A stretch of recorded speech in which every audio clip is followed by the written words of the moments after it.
बांग्लादेशी बहुत बड़ा खतरा है। बांग्लादेशी घुसपैठियों को चुन चुन कर সাঁওতাল অধ্যুষিত রাজ্য ভারতের ঝাড়খণ্ড।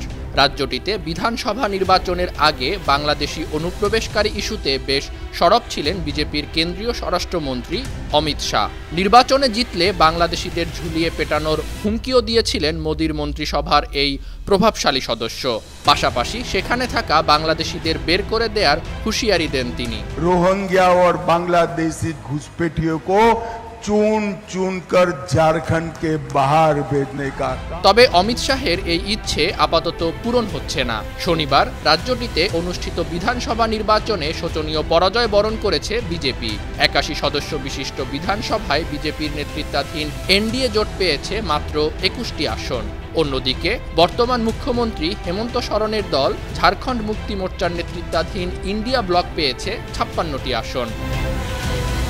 এদিকে ঝাড়খণ্ড রাজ্যে বিজেপির এই পরাজয়কে অনেকটা অপমানজনক বলে ভাবা হচ্ছে, এমনটি জানিয়েছে ভারতের সংবাদ মাধ্যম দ্য হিন্দু। বিশেষ করে নির্বাচনের আগে প্রধানমন্ত্রী নরেন্দ্র মোদীর প্রচারণা সত্ত্বেও পরাজয় ভাবিয়ে তুলেছে ক্ষমতাসীন দলটিকে। बांग्लादेशी और रोहिंग्या घुसपैठ बहुत बड़ा खतरा है।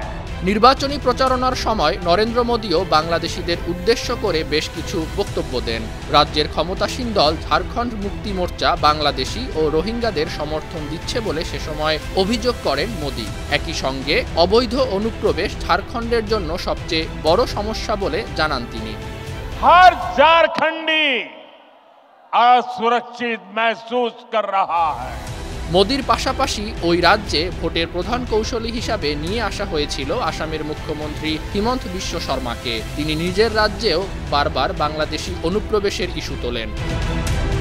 তবে বিবিসি বলছে অনুপ্রবেশকারীরা জায়গা জমি দখল করে নিচ্ছে, আদিবাসী নারীদের বিয়ে করে নিচ্ছে। বিজেপির তোলা এইসব প্রচারণার কোনো ভিত্তি খুঁজে পাওয়া যায়নি। আন্তর্জাতিক ডেস্ক ৫২ টিভি।